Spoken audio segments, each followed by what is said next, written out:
Amici di Directa Sport, un buon pomeriggio da Roberto Carta in diretta dal Palacconi di Cagliari. Grazie alle immagini di Francesca Assini per la sfida tra l'Industrial Point Cagliari e la Jasnagora, valida per la 10ª giornata del campionato di Serie B Girone A. Inizia Piaz come pivot per mister Chico Cocco. È iniziata anche la partita tra il Cagliari, che gestisce il primo pallone, e la Jasnagora in questo derby tutto sardo. Attenzione qui a Spanu che si gira, cambia tutto per Piaz di prima, calcia in porta sul primo palo, fa 1-0, la Jasnagora sblocca il derby con il 9º gol stagionale in campionato di Filippo Piaz. Motivo per cui c'è stata la perdita di sangue, il lancio per Ruggiu, palla che resta lì, e ancora Piaz sul secondo palo a porta vuota a firmare il raddoppio dopo 3 minuti e neanche 15 secondi nella ripresa.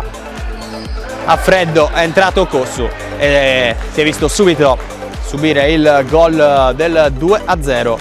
Attenzione a Cossu con i piedi, inserire Ezzi. Spanu dall'altra parte, un 3 contro 3, va Luca Ruggiu a siglare il 3-0 dopo neanche 5 minuti nel secondo tempo. Il mancino preciso dalla distanza per il 12º gol in campionato. Gol importante per l'Allungo in questo derby. Palla ancora per Ruggiu, stavolta il palo innega la doppietta, palla poi per Rafinha, arriva il 4-0, tutto veramente nel giro di pochi minuti. Fino a far girare il pallone Industrial Point Cagliari con Soro.